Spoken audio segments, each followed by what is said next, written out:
Everyone, dear students, आज की इस वीडियो में हम लोग सीखेंगे पैसिव वॉइस। आप लोग सुने होंगे वाच्य के बारे में। अभी तक हम लोग इसके पहले टेंस पढ़ रहे थे। अब वॉइस का प्रयोग इंग्लिश में हम कैसे करते हैं इसके बारे में सीखेंगे। वॉइस ये बहुत ही इजी टॉपिक है। जिसको भी टेंस आता है वो इजीली वॉइस को सीख सकता है। आइए देखते हैं और आपको हम सेंटेंस बनाना सिखाएंगे कैसे एक्टिव वॉइस के सेंटेंस को हम पैसिव वॉइस में बदलें, क्या रूल उसमें हम लगाते हैं। ये टॉपिक आसान भी है और इम्पोर्टेंट भी है। It is easy and important also. अब सबसे पहले हम लोग देखते हैं एक्टिव और पैसिव में डिफरेंस क्या है। एक्टिव वॉइस क्या है और पैसिव वॉइस क्या है। तो सबसे पहले इसको हम लोग जानेंगे। एक्टिव वॉइस जो होता है ये सब्जेक्ट इसमें मुख्य होता है, सब्जेक्ट प्रधान वाक्य होता है। यानी जो भी हम टेंस के वाक्य लिखते हैं या कोई सेंटेंस बोलते हैं जिसमें सबसे पहले सब्जेक्ट को लिखते हैं, फिर उसके बाद वर्ब लिखते हैं, फिर ऑब्जेक्ट लिखते हैं। ये सब्जेक्ट प्रधान वाक्य होते हैं। और ऐसे सेंटेंस जिसमें हम ऑब्जेक्ट को सब्जेक्ट बना देते हो और सब्जेक्ट को ऑब्जेक्ट बना देते हो और उसके पहले कोई प्रीपोजिशन लगा देते हो। ज्यादातर बाई का प्रयोग प्रीपोजिशन के रूप में हम लोग करते हैं पैसिव वॉइस में। तो इस रूल को हम लोग सीखेंगे कैसे इसको हम लोग परिवर्तित करते हैं। ठीक है, सबसे पहले आप ये जान ले, यहाँ एक लिस्ट दिया हुआ है। अगर कोई हम एक्टिव पैसिव वॉइस का सेंटेंस मान लीजिए लिख रहे हैं, आई राइट ए लेटर। एक सेंटेंस हमने एग्जांपल के रूप में ले लिया। इस सेंटेंस में आई सब्जेक्ट है, राइट वर्ब है और लेटर इसका ऑब्जेक्ट है। पैसिव वॉइस एक्टिव वॉइस में सब्जेक्ट मुख्य होता है और पैसिव वॉइस में ऑब्जेक्ट मुख्य होता है। अब ये एक्टिव वॉइस का सेंटेंस है। इसके बाद अभी इसका हम रूल्स आपको बताएंगे। पहले एक सेंटेंस बना करके हम सीखेंगे।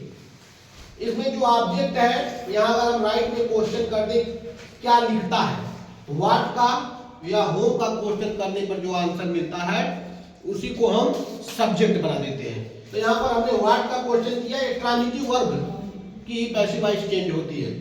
तो राइट यहाँ पर लिखा हुआ है क्या लिखता है, लेटर। तो इसको हम ले जाएंगे सब्जेक्ट की जगह पर। यहाँ हमने लिख दिया ए लेटर। फिर ये प्रेजेंट इंडेफिनिट का वाक्य, टेंस आना तो बेहद जरूरी है। एक्टिव वॉइस जो टेंस आप लोग पढ़ते हैं, कुछ मॉडल्स पढ़ते हैं, ये सब के बारे में अच्छी से जानकारी होगी तो बहुत इजीली आप पैसिव वॉइस में कन्वर्ट कर लेंगे। और इसके बाद जो बहुत महत्वपूर्ण टॉपिक हम लोग नरेशन पढ़ेंगे उसको भी आप आराम से चेंज कर पाएंगे। चाहे कॉम्पिटिटिव एग्जाम हो, चाहे इंग्लिश स्पीकिंग के लर्नर्स हो, ये टॉपिक सबके लिए इंपॉर्टेंट है।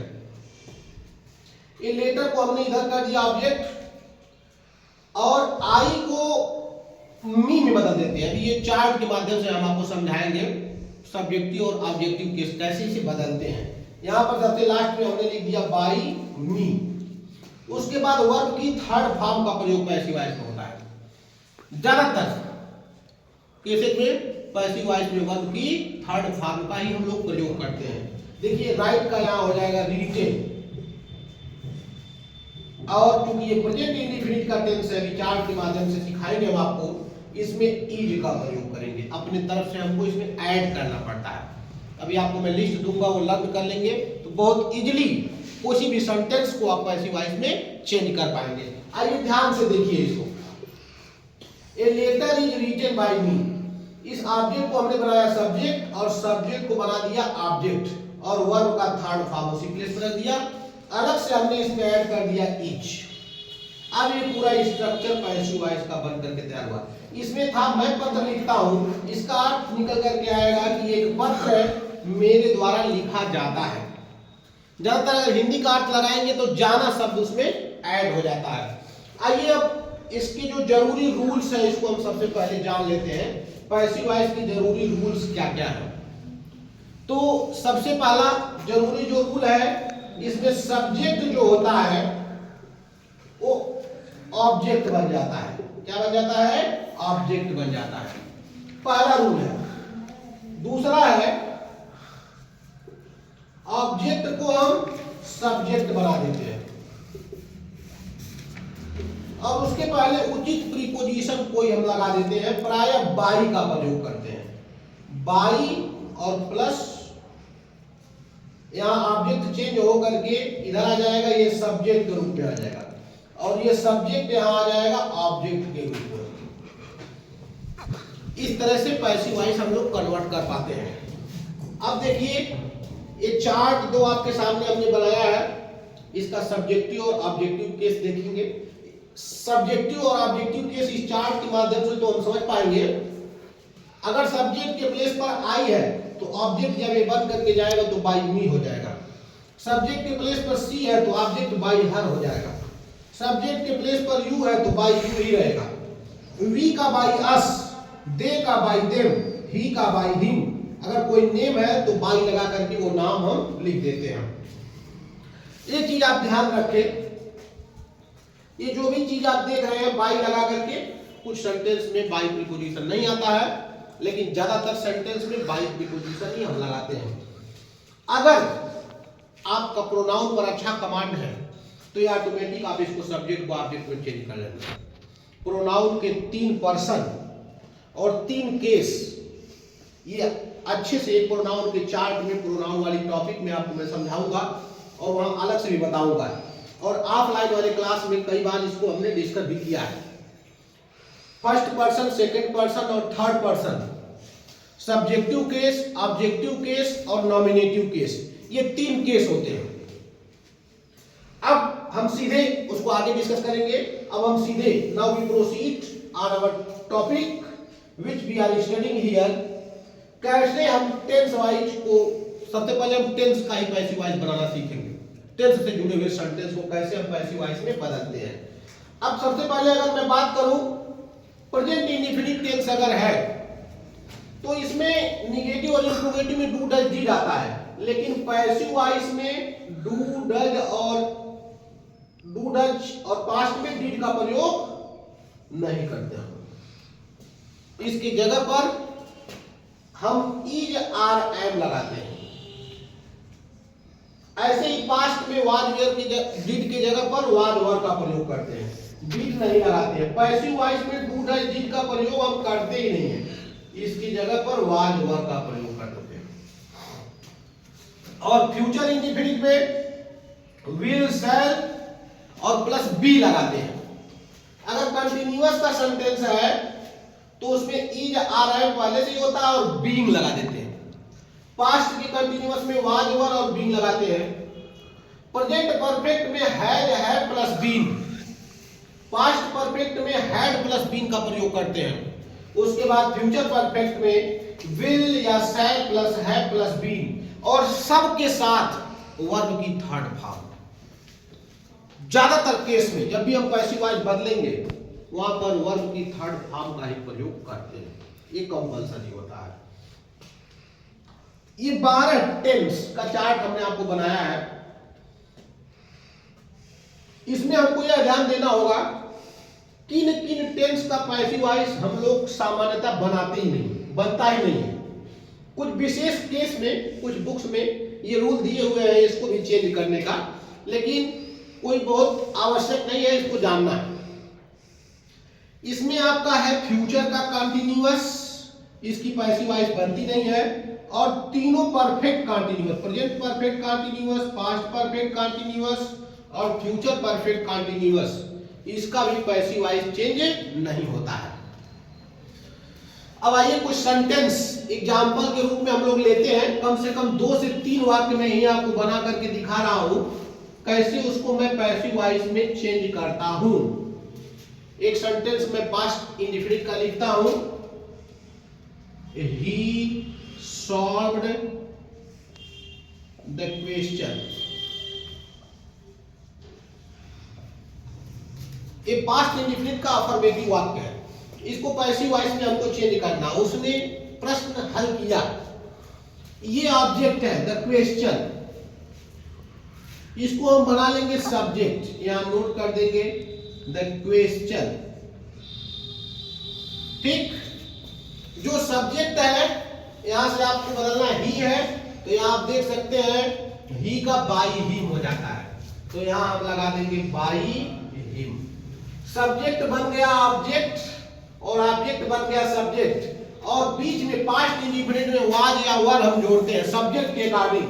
तो क्वेश्चन सिंगुलर है तो यहां वाज लगा देंगे और सॉल्व वर्ब की थर्ड फॉर्म कर देंगे। तो ऑलरेडी सेकंड फॉर्म था, सेकंड और थर्ड सॉल्व की एक ही होती है, तो हमने सॉल्व लिख दिया।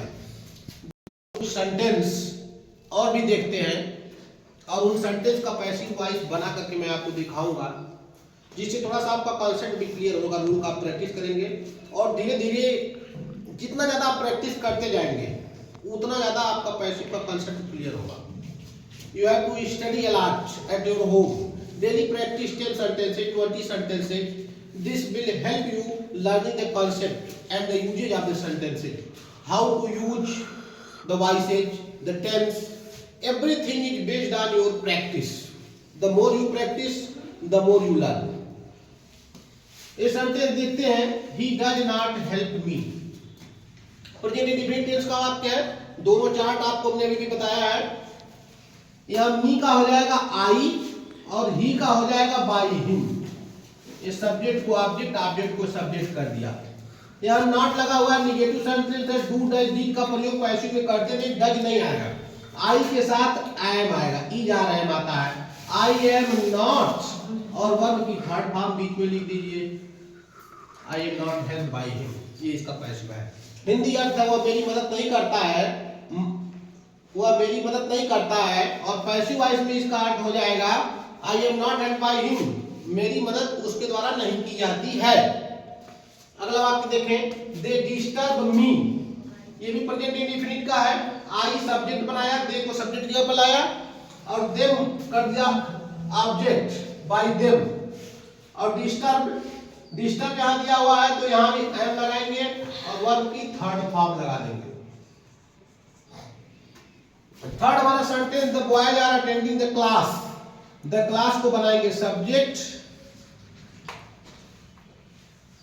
द क्लास इज सिंगुलर है, इज आर एम, बीइंग अपनी तरफ से हमको ऐड कर देना है, the class is being attended, verb की third form by the boys, ये इसका पैसिव वॉइस बन करके तैयार हुआ। तो तीन वाक्य और है, the girls will sing a song, future indefinite tense, a song हो गया subject, a song will be sing sang sung, a song will be sung by the girls, ये हो गया इसका पैसिव वॉइस। तो उसके बाद है you have not followed the rule, the rule को सब्जेक्ट बनाया, have not been, the rule have not been followed by you, ये हो गया। लास्ट सेंटेंस है, इसको हमने इंट्रोगेटिव में लिखा है। अगर यहाँ हैड इंट्रोगेटिव में बाहर है तो फिर हम हैड को बाहर ही रखेंगे। इंट्रोगेटिव का पैसिव इंट्रोगेटिव, निगेटिव का पैसिव निगेटिव।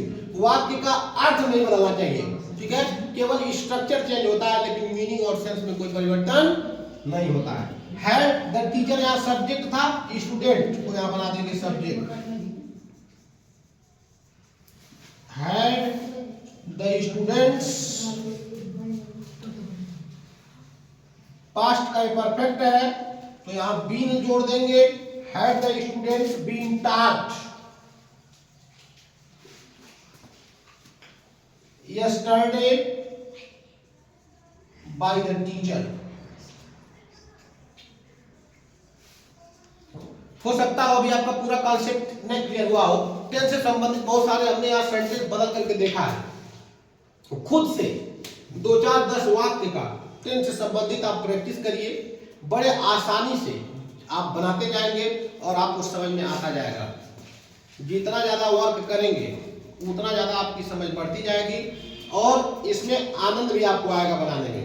एक जब हम इंटरेस्ट पैदा हो जाता है, इंटरेस्ट लेने लगते हैं किसी चीज में, तो आसानी से उसको हम कर पाते हैं और कोई हमको बोझ सा नहीं लगता है। तो इसको हमको बर्डन की तरह नहीं लेना है, तभी हम सीख पाएंगे और आगे बढ़ेंगे। ठीक है, तो मनोरंजन करते रहिए, पढ़ाई भी करिए, चीजों को सीखिए और आगे बढ़िए। अगले टॉपिक में फिर इसमें का पैसिव का ही कुछ आपको और रूल मैं आपको लेकर के आऊंगा और बताऊंगा और इसका पूरा कंसेप्ट आपको क्लियर करूंगा। बारी बारी से एक एक टॉपिक मैं क्लियर करूंगा। वीडियो को घर पर देखिए, बार बार इसको देखिए और कंसेप्ट आपका अगर नहीं क्लियर हो रहा है तो फिर मैं अगले वीडियो में इसको इम्प्रूव करके आपको बताऊंगा। आज के लिए बस इतना ही। Thank you, bye bye.